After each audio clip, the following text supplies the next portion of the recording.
students. In this lecture today we will discuss quantum numbers. पिछले lectures में हमने orbitals, subshells, shells discuss किए थे, उसके बाद periodic properties डिस्कस किए थे, उनकी वेरिएशन डिस्कस किए थे. आज हम बहुत ही इम्पोर्टेंट टॉपिक ही डिस्कस करेंगे जिसका नाम है क्वांटम नंबर्स. ठीक है, क्वांटम नंबर्स को समझने से पहले हम एटॉमिक स्ट्रक्चर की ओर जाएंगे कि एटॉमिक स्ट्रक्चर में हमने क्या क्या सीखा है. मे बी आपने अभी सीखा होगा या नहीं सीखा होगा. एक थोड़ा बहुत इंट्रोडक्शन दूंगा मैं कि जो एटम है उसके बारे में. कि पहला जो मॉडल था बोर्स मॉडल ने हमें क्या बोला. उसने बोला था कि जो इलेक्ट्रॉन्स हैं दे revolve around the nucleus in fixed circular paths. ये बोर साहब ने कहा था कि जो इलेक्ट्रॉन्स होते हैं वो न्यूक्लियस के इर्द गिर्द घूमते हैं सर्कुलर पाथ्स में, जिनको ऑर्बिट्स नाम दिया था. ऑर्बिट्स, ठीक है. फिर उसके बाद जब हेजनबर्ग्स अनसर्टेनिटी प्रिंसिपल आया, हेजनबर्ग्स अनसर्टेनिटी प्रिंसिपल ने कहा था, इसने ये कॉन्सेप्ट ही खत्म कर दिया कि we can't say exactly where is the location of an electron. हम नहीं बोल सकते हैं कि एक इलेक्ट्रॉन कहाँ पे हो सकता है. कि किसी भी चीज मूविंग पार्टिकल जो होगा हम इसकी एग्जैक्ट पोजीशन डिटरमाइन नहीं करेंगे. अगर पोजीशन डिटरमाइन करेंगे तो वेलोसिटी में गड़बड़ हो जाएगा. अगर वेलोसिटी डिटरमाइन करेंगे तो पोजीशन में गड़बड़ हो जाएगा. तो उसने कहा था कि जो बोर ने कहा था कि ऑर्बिट्स में इलेक्ट्रॉन्स घूमते हैं फिक्स्ड सर्कुलर पाथ्स में, वैसा नहीं होता है. तो उसने क्या कहा, हम सिर्फ इतना बोल सकते हैं कि probability of electrons around the nucleus, और जिसका नाम दिया गया फिर ऑर्बिटल. हमने डिस्कस किया है ऑर्बिटल, शेल्स, सब शेल्स. कहां से आया, हेजनबर्ग्स अनसर्टेनिटी प्रिंसिपल से आया concept probability of electrons, that's called orbital. तो वो गया खत्म कि बोर्स मॉडल जो बोला था कि सर्कुलर पाथ्स में इलेक्ट्रॉन्स रोटेट करते हैं, मूव करते हैं, वो खत्म हो गया. ठीक है. और इसी इलेक्ट्रॉन को ये जो डिब्रोगली था, डिब्रोगलीज वेव इक्वेशन, उसने कहा था कि जो इलेक्ट्रॉन्स होता है, जो मैटर होता है लाइक इलेक्ट्रॉन्स, इनका ड्यूअल नेचर होता है. ड्यूअल नेचर का मतलब ये वेव भी एक्ट करते हैं और पार्टिकल भी एक्ट करते हैं. पार्टिकल भी ये हो गया, जो आपका इलेक्ट्रॉन है या कोई भी मैटर है, that acts wave as well as particle. ये कंसेप्ट असल में जो रेडिएशंस होती है, लाइट होती है, उन पे अप्लाई किया था प्लैंक्स क्वांटम थ्योरी ने. Planck's quantum theory. ओके, ठीक है. तो डिब्रोगली ने वही वाला कंसेप्ट किस पे अप्लाई किया, मैटर पे. वो वाला रेडिएशंस प्लैंक ने रेडिएशंस भी किया था, लाइट भी किया था, और डिब्रोगली ने उसी को एक्सटेंड करके किस पे अप्लाई कर दिया, मैटर पे. तो फाउंड किया क्या कि जो मैटर होता है like electrons, they are dual nature, they can act both as particle as well as wave. ठीक है. तो उसके बाद असली जो रिवोल्यूशन आया वो यहां से स्टार्ट हो गया.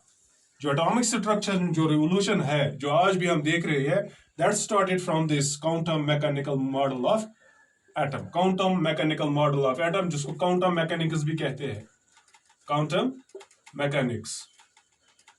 ठीक है.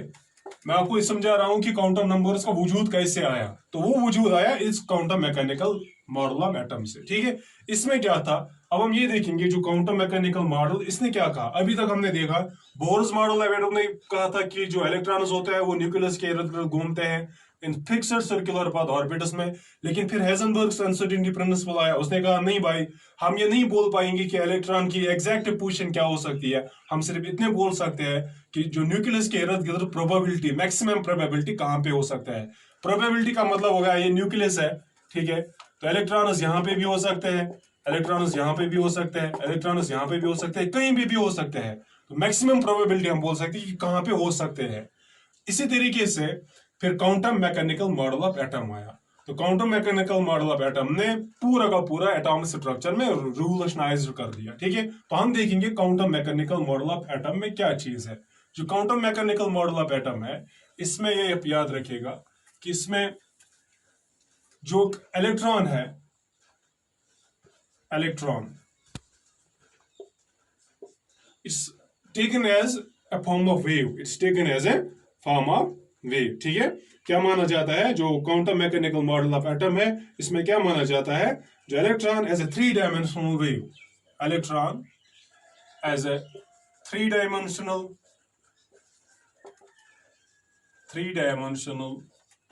Wave.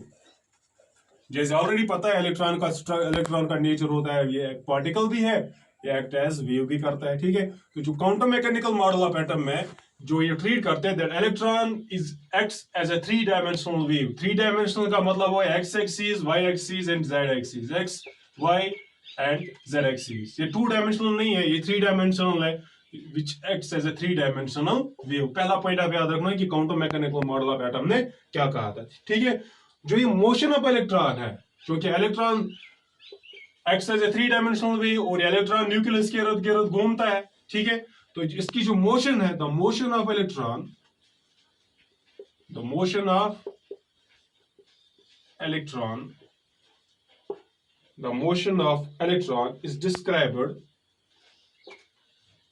described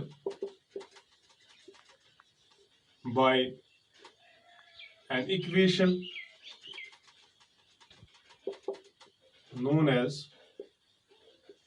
Schrodinger's wave equation। ठीक है, क्या बोला मैंने कि जो इलेक्ट्रॉन होता है, quantum mechanical model of atom, जो जिसने पूरा एटॉमिक स्ट्रक्चर रिवोल्यूशनाइज किया, क्या बोला, जो इलेक्ट्रॉन होता है, electron acts as a three dimensional wave, acts as a three dimensional wave. ठीक है, तो इसने इसको थ्री डायमेंशनल वेव समझ लिया। अब चूंकि वेव है, पार्टिकल के लिए कोई भी इक्वेशन आप डाल सकते हैं, जैसे डी ब्रोगलीज वेव इक्वेशन, वो हम बोल सकते हैं, लेकिन वेव के लिए कौन सी इक्वेशन बोल सकते हैं? जो वेव के लिए इक्वेशन है, that was given by Schrodinger.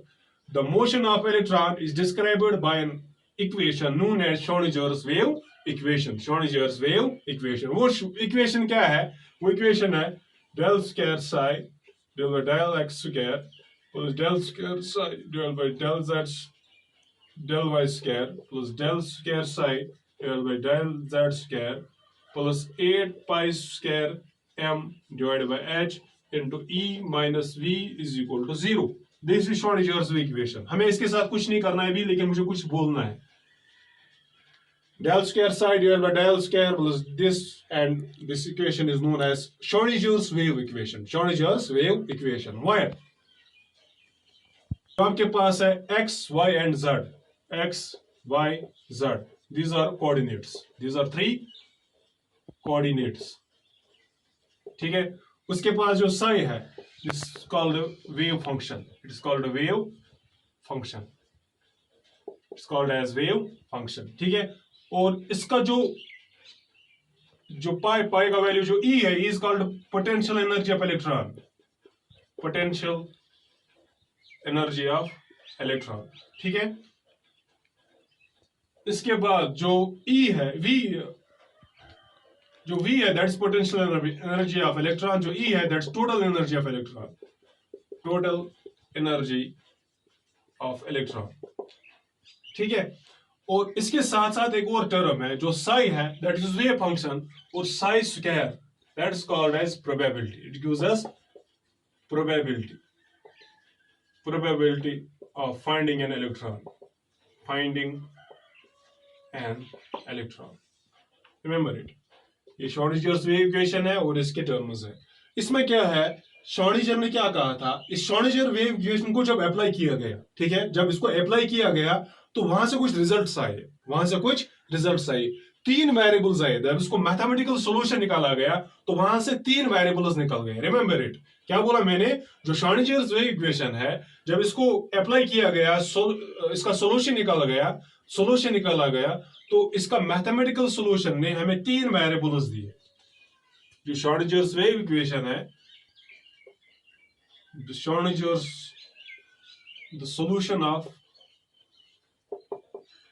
Schrodinger's wave equation gave us three variables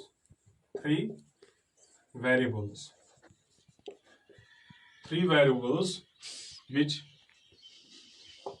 can describe the probability of finding an electron, an electron. समझ लिया कि जो श्रोडिंगर्स इक्वेशन है, जब इसको अप्लाई किया गया तो इसका मैथमेटिकल सॉल्यूशन जो निकला, तो वहां से हमें तीन वेरिएबल्स निकले, और वो वेरिएबल्स क्या कर सकते हैं, they describe the probability of finding the electrons. वो हमें बता सकते हैं कि मैक्सिमम प्रोबेबिलिटी कहां पे है अराउंड द न्यूक्लियस। ये न्यूक्लियस है, न्यूक्लियस के इर्द गिर्द इलेक्ट्रॉन्स कहां पे मैक्सिमम, उनकी प्रोबेबिलिटी कहां पे मैक्सिमम हो सकती है, ठीक है। वो हमें इन तीन वेरिएबलों से निकाल सकते हैं। ये जो थ्री वेरिएबल्स है, these three variables are n, l and m. Remember it, n, l and m, where n is called principal quantum number,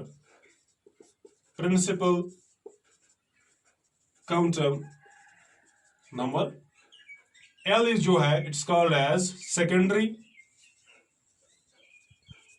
और azimuthal quantum number। और जो क्या है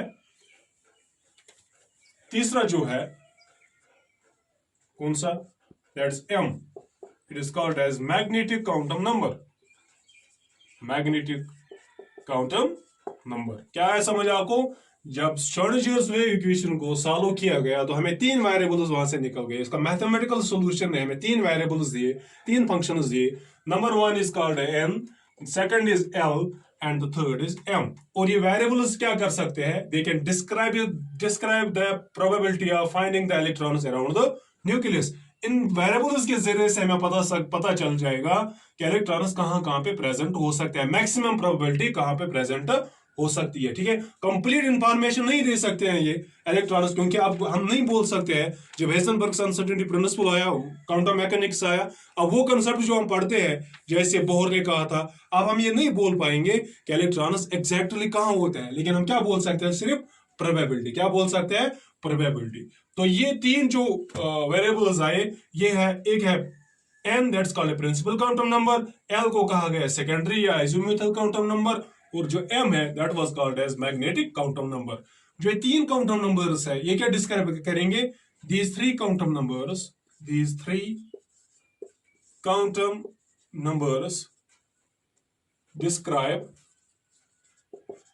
describe the what, maximum probability।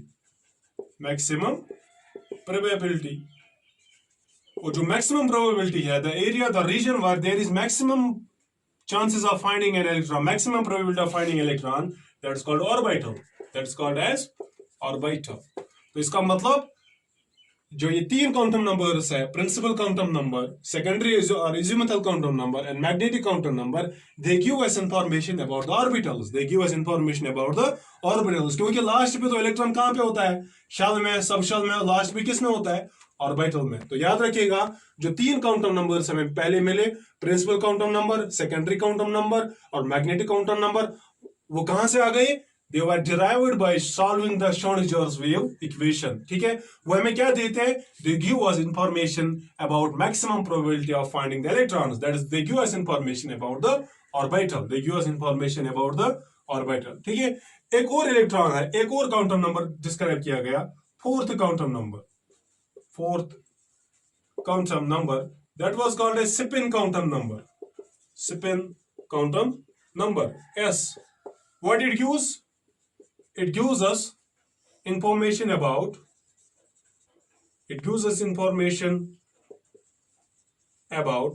orientation of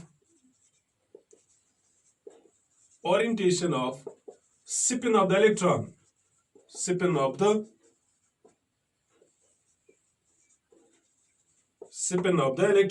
It gives us information about the spin of the electron। तो पहले तीन quantum numbers which were derived from Schrödinger's wave equation, they describe the orbital, they describe the maximum probability of finding the electrons around the nucleus, ठीक है। उनके नाम मैंने बोले। और जो एक और क्वांटम नंबर है, फोर्थ क्वांटम नंबर, जिसका नाम है स्पिन क्वांटम नंबर, वो हमें क्या बोलता है, uses information about the orientation off spin off the electron, कि इलेक्ट्रॉन स्पिन कैसे करता है, कहां से करता है, उसकी ओरिएंटेशन देता है कौन, स्पिन क्वांटम नंबर। तो आप अगर आप समझ आया होगा तो हमारे पास टोटल कितने क्वांटम नंबर्स है, एक तो पहले 3 आए, वो कहां से आए हमें, श्रोडिंजर्स वेव इक्वेशन से, और फिर एक और काउंटर नंबर है जिसका नाम है स्पिन काउंटर नंबर है। तो हमारे पास कितने टोटल काउंटर नंबर्स है, we have four quantum numbers, और कौन कौन है वो, number 1 is called principal quantum number, number 2 is called azimuthal quantum number, ठीक है, और number 3 is called magnetic quantum number, magnetic quantum number. जो 4th है that is called spin quantum number, it's called n, this called l, this called m, this called s। ये जो 3 है ये कहां से आ गए, from Schrodinger's wave equation, from Schrodinger's equation, ठीक है, इसके बगैर, ठीक है। जो ये 3 काउंटर नंबर्स है ये क्या इंफॉर्मेशन हमें देते हैं, इंफॉर्मेशन अबाउट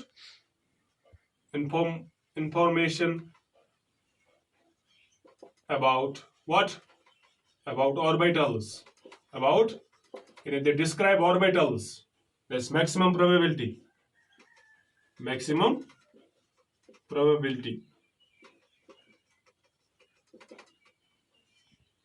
ठीक है, क्योंकि अब हम नहीं बोलेंगे electron revolve around the nucleus in certain fixed position, वो कंसेप्ट गया, हमें पता ही नहीं है इलेक्ट्रॉन कहाँ है, कहीं पे भी हो सकता है।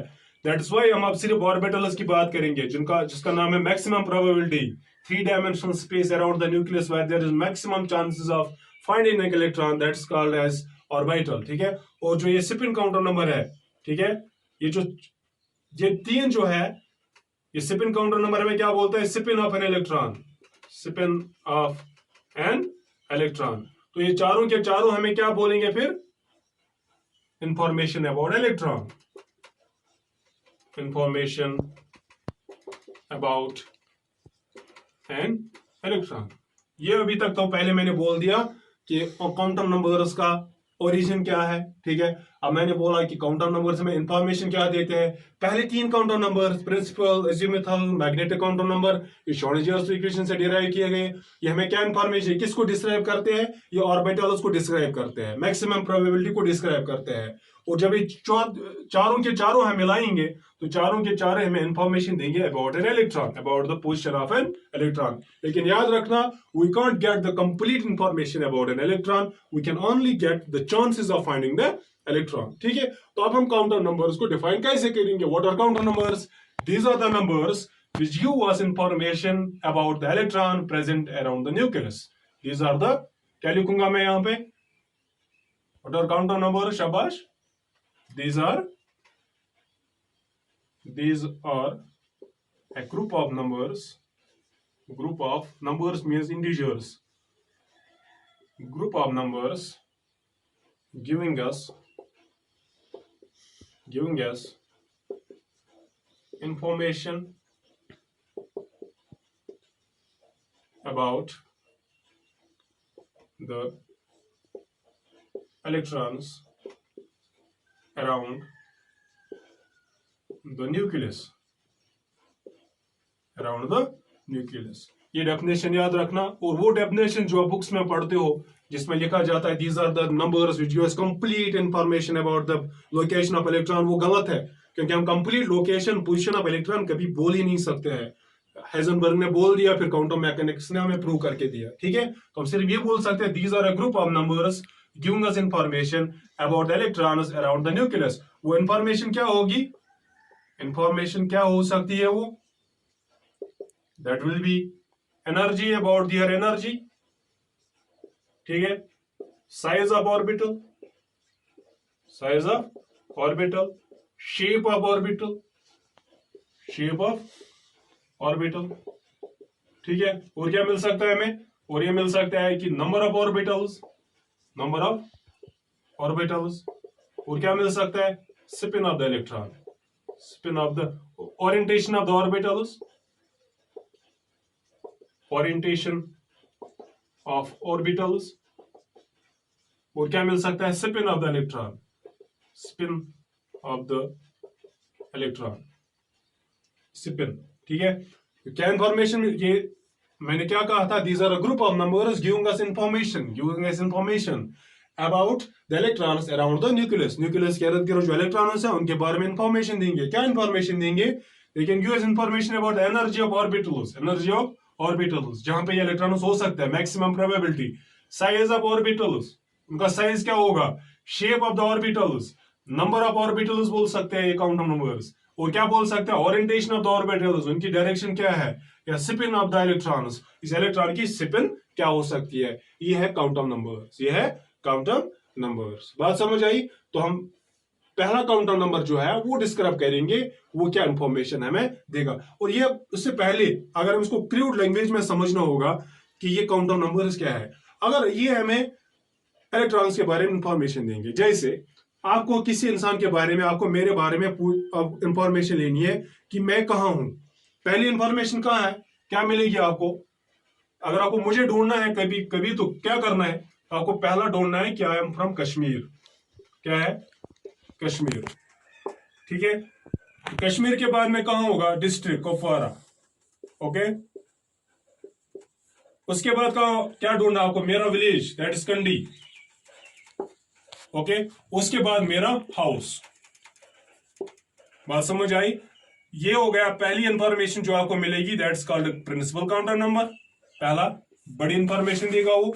उसके बाद जो है वो देगा आपको L, that's azimuthal count of number, आपको कुपवारा में जाना है क्योंकि कश्मीर में बहुत सारे डिस्ट्रिक्ट्स है, आपको कुपवारा आना पड़ेगा। ठीक, कुपवारा में आपको बहुत सारे गांव मिलेंगे, तो आपको जाना पड़ेगा कि किस गांव में है, दैट इज एम, और उसके बाद किस मकान में प्रेजेंट है, दैट इज एस। ये क्रूड एनोलॉजी है कि आप कैसे समझ पाओगे काउंट ऑफ नंबर्स। आपको मेरे बारे में इंफॉर्मेशन ढूंढनी है कि मैं कहाँ हूं, मुझे ढूंढना होगा, तो आप ऐसे ढूंढोगे, कश्मीर में हूं, कुपवारा में हूं, कंडी में हूं, फिर कंडी में एक मकान में हूं। ठीक है, इसी तरीके से इलेक्ट्रॉन को ढूंढना है, कहाँ ढूंढना है, शेल्स में ढूंढना है, सब शेल्स में ढूंढना है। ठीक है, उसके बाद ओरिएंटेशन क्या होगी, उनकी स्पिन क्या होगी, तो आप इलेक्ट्रॉन्स के बारे में इंफॉर्मेशन गेन कर सकते हो। तो इलेक्ट्रॉन्स के बारे में कौन इंफॉर्मेशन देगा आपको, those are quantum numbers, those are quantum numbers. ठीक है, तो अब हम देखेंगे, क्योंकि इससे पहले हमने डिस्कस किया था शेल्स, सब शेल्स, ऑर्बिटल्स। अब हम पहला देखेंगे कि प्रिंसिपल काउंट ऑफ नंबर क्या चीज होता है। ठीक है,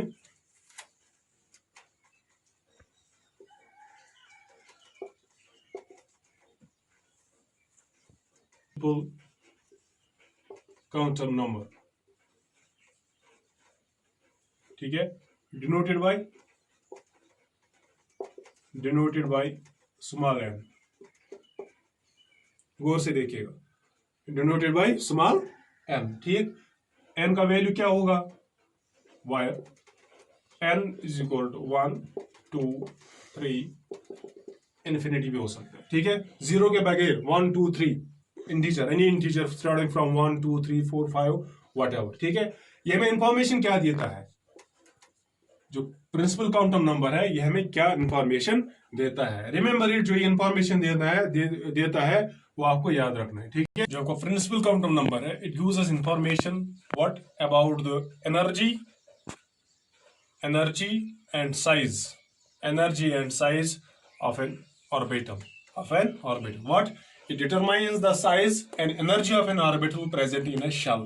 किसी भी शेल में जो ऑर्बिटल्स प्रेजेंट होते हैं उनके साइज के बारे में जो इंफॉर्मेशन मिलती है वो प्रिंसिपल काउंट ऑफ नंबर देता है, और उनके एनर्जी के बारे में जो एनर्जी इंफॉर्मेशन मिलती है that is given by this principal quantum number. तो याद रखना, what principal quantum number का काम क्या है, ये हमें क्या इंफॉर्मेशन देता है, it gives us information about the size and energy of orbital present in any shell. किसी भी शेल में जो ऑर्बिटल्स प्रेजेंट होते हैं उनके बारे, उनकी साइज और एनर्जी के बारे में जो इंफॉर्मेशन मिलती है that comes from principal quantum number.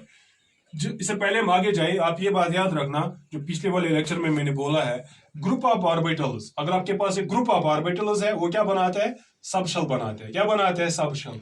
Group of sub shells, group of sub shells वो क्या बनाते हैं, उस शल बनाते हैं, क्या बनाते हैं, शल बनाते हैं। तो इसी शल में जो ऑर्बिटल्स प्रेजेंट होंगे, उसमें सब शेल्स, उसमें ऑर्बिटल्स, ऑर्बिटल्स की साइज और एनर्जी के बारे में जो एनर्जी इंफॉर्मेशन मिलती है, that comes from that principal quantum number. अब याद रखिएगा, in any shell, in nth shell, the energy of an electron is given by nth shell में कोई भी shell है आपके पास, उसमें एनर्जी क्या होती है, En, that is energy in nth shell, that's called 2.18 into 10 2.18 into 10 raised power minus 18 into z square divided by n square joules।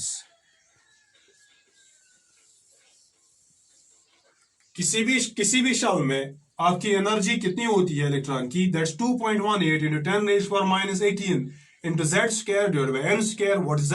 z is the atomic number, and what is n? n is the shell number, n is the shell number, ठीक है।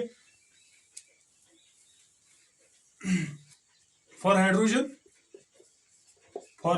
and hydrogen like species, z is equal to 1, ठीक है। therefore En is equal to 2.18 into 10 raised power minus 18 into 1 divided by n square joules। किसी भी शल में आप energy निकाल सकते हो, ठीक है। we know it। For example अगर हमारे पास है n is equal to 1, shell number 1, shell number that's K shell, ठीक है। तो E1 is equal to 2.18 into 10 raised power minus 18 into 1 divided by 1 square joules, that will be equal to 2.18 into 10 raised power minus 18 joules। इसी तरीके से for n is equal to 2, L shell यानी दूसरा शल E1 E2 is equal to, उसमें energy कितनी होगी, 2.18 into 10 raised power minus 18 into 1 divided by, इस वक्त n क्या है, n का वैल्यू क्या है, 2, that's 2 square joules, and that comes out to be equal to, ये माइनस है लेकिन एनर्जी माइनस होती है, याद रखना, ये एनर्जी माइनस होती है, attraction, decrease in value of energy, that is minus 5.45 into 10 raised power minus 19 joules। इसी तरीके से आप E3 निकाल सकोगे, E4 निकालोगे, E5 निकालोगे, where n is equal to 3, 4, 5 वगैरह। आप जितना आगे जाओगे, जितना आप दूर जाओगे, जो एनर्जी होती है that increases। तो ऑर्डर ऑफ एनर्जी क्या होगा, याद रखना, जितना हम न्यूक्लियस से दूर जाएंगे, as we move away from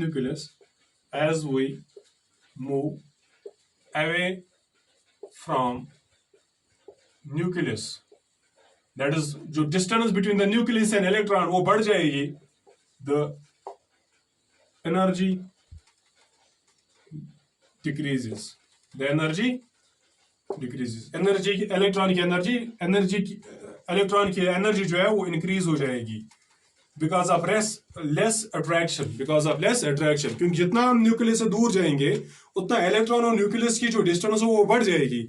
जब इलेक्ट्रॉन और न्यूक्लियस की डिस्टेंस बढ़ जाएगी तो वहां पे अट्रैक्शन कम हो जाएगी, जब अट्रैक्शन कम हो जाएगी तो एनर्जी बढ़ जाएगी, क्योंकि अट्रैक्शन जब होगी एनर्जी कम होगी, अट्रैक्शन कम हो गई तो एनर्जी बढ़ जाएगी, ठीक है। तो ऑर्डर ऑफ एनर्जी क्या होगा, शाबाश शल्स का ऑर्डर ऑफ एनर्जी वो क्या होगा, पहला शल सबसे कम, उसके बाद दूसरा, यानी KLM वगैरह, उनकी जो एनर्जी है वो क्या होगी, कम होगी। क्या कहा मैंने अभी, मैंने आपको कहा था कि जो शल होते हैं जैसे KLMN, के शल हो गया फर्स्ट शल, सेकंड शल, थर्ड शल, फोर्थ शल। के सबसे नजदीक होता है न्यूक्लियस में, न्यूक्लियस के नजदीक होता है तो उसमें ज्यादा अट्रैक्शन होगी, जो एनर्जी होगी वो कम होगी, और जितना न्यूक्लियस से दूर जाएंगे जो शेल्स की एनर्जी है वो इंक्रीज होती जाएगी, ठीक है। तो इसकी सबसे कम होगी तो ऐसे सबसे ज्यादा, एंड सो फोर्थ, ठीक है। याद रखना, जितना न्यूक्लियस से ज्यादा दूर जाएंगे what will happen to the energy? Energy will increase. Energy will increase. तो as the value of n increases, जितना value of n increase हो जाएगा, जैसे 1 2 3 4 ये increase हो रहा है, ठीक है, जितना value of n increase हो जाएगा 1 2 3 4 5 6, तो उतना क्या होगा? नंबर 1 आप याद रखना, पॉइंट नंबर 1 आप क्या याद रखोगे? Energy of orbitals increases. Energy of orbitals increases. जितना वैल्यू ऑफ n इंक्रीज हो जाएगा, एनर्जी ऑफ ऑर्बिटल्स भी इंक्रीज हो जाएगा. Size of orbitals increases. जितना वैल्यू ऑफ n इंक्रीज हो जाएगा, जो ऑर्बिटल का साइज है वो भी बढ़ जाएगा. जो भी ऑर्बिटल का साइज है वो बढ़ जाएगा. ये कॉमन सेंस है, क्योंकि जब वो न्यूक्लियस से दूर हो जाएगा तो वहां पे वो अट्रैक्ट, न्यूक्लियस का पुल, उस पर कॉन्ट्रैक्शन नहीं होगा. पुल की वजह से कॉन्ट्रैक्शन हो सकती है, यानी वो कॉन्ट्रैक्ट होगा, रिड्यूस होगा साइज में. अब चूंकि ये दूर है न्यूक्लियस से, तो रिडक्शन इन साइज तो नहीं होगा. दैट्स व्हाई इसका साइज क्या हो जाएगा? Size of orbital will increase as the value of n increases. और क्या हो जाएगा? Number of orbitals in a shell increases. जितना वैल्यू ऑफ n इंक्रीज हो जाएगा, नंबर ऑफ ऑर्बिटल्स भी इंक्रीज हो जाएगा. इसका मतलब अगर आपको कोई बोलेगा मुझे k शेल में या l और m, इन तीन शेल्स में बोलो मैक्सिमम ऑर्बिटल्स किसमें होंगे, मैक्सिमम ऑर्बिटल्स किसमें होंगे, तो आप क्या बोलोगे?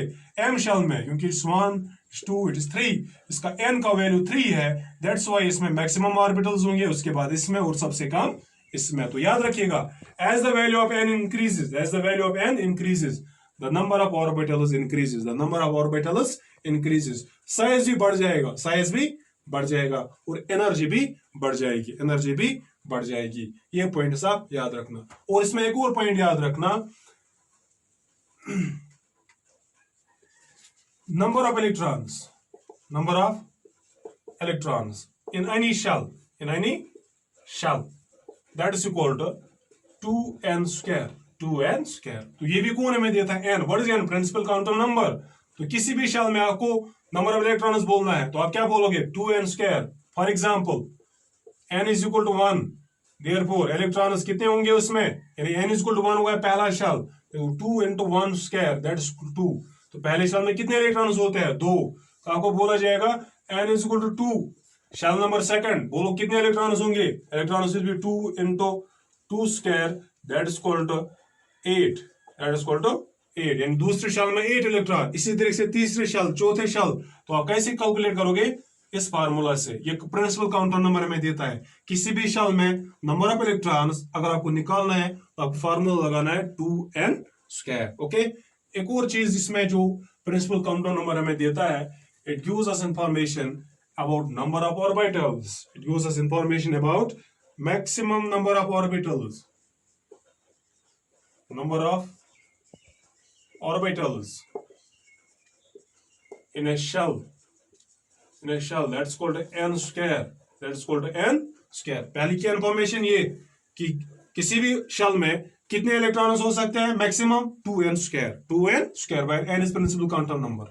और किसी भी शेल में नंबर ऑफ ऑर्बिटल्स कितने हो सकते हैं? n square. For example shell number 1, shell first, that is k, n is equal to 1. Therefore number of orbitals कितने होंगे?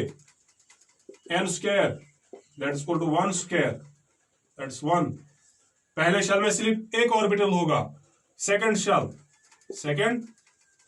सेकंड शेल के लिए जो n है, that is equal to 2. Therefore number of orbitals क्या होगा? That will be equal to 2 square, that is equal to 4. तो दूसरे शेल में कितने ऑर्बिटल्स होंगे? 4 होंगे. ये बात याद रखना. पहले हमने इंफॉर्मेशन दी कि क्या क्या इंफॉर्मेशन दी. अब हमने इस प्रिंसिपल काउंटर नंबर ने पहली information, it gives us information about the size and energy of an orbital present in any shell. किसी भी शेल में जो ऑर्बिटल होगा उसकी एनर्जी क्या है, उसका साइज क्या है, वो हमें क्या कौन इन्फॉर्म करता है? Principal quantum number, that's n. Okay. उसके बाद हमने देखी एनर्जी. हर एक शेल में एनर्जी देखी. जितना न्यूक्लियस से शेल दूर हो जाए, इलेक्ट्रॉन दूर हो जाएगा, जितना शेल नंबर बढ़ जाएगा, एनर्जी भी बढ़ जाएगी. यानी न्यूक्लियस के नजदीक जो शेल होगा उसकी सबसे कम एनर्जी होगी. ओके. उसके बाद हमने देखा as the value of n increases, as the value of n increase, n means principal quantum number. जितना वैल्यू ऑफ n इंक्रीज हो जाएगा, the energy of the orbital increases, the size of the orbital increases. ठीक है. और क्या बोल दिया था? साइज भी इंक्रीज हो जाएगा, एनर्जी भी इंक्रीज हो जाएगा. ठीक है. और नंबर ऑफ ऑर्बिटल्स भी इंक्रीज हो जाएगा। ओके, नंबर ऑफ ऑर्बिटल्स भी इंक्रीज हो जाएगा, और क्या होगा, साइज ऑफ ऑर्बिटल्स इंक्रीज हो जाएगा, और एनर्जी ऑफ ऑर्बिटल्स इंक्रीज हो जाएगा। एक और इंफॉर्मेशन क्या मिली हमें कि किसी भी शेल में नंबर ऑफ इलेक्ट्रॉन्स कितने हो सकते हैं, that is given by principal quantum number 2n square, और n is principal quantum number 1 2 3 4। उसके बाद किसी भी शेल में नंबर ऑफ ऑर्बिटल्स कितने हैं, that is n square, that is n square, where n is principal quantum number. जैसे पहले शेल में when n is equal to 1, number of orbitals is equal to 1 square, that's 1. Second shell में when n is equal to 2, number of orbitals is equal to 2 square, that's 4. इसी तरीके से 3 में 3 square, 4 में 4 square. This is all about this principal quantum number, ठीक है। तो ये जो प्रिंसिपल क्वांटम नंबर है, this completes your principal quantum number, all about this. And जो सेकंड क्वांटम नंबर है, that's azimuthal quantum number. Next lecture में हम देखेंगे कि अजीमुथल क्वांटम नंबर क्या चीज होता है, ठीक है। टेक केयर, अल्लाह हाफिज।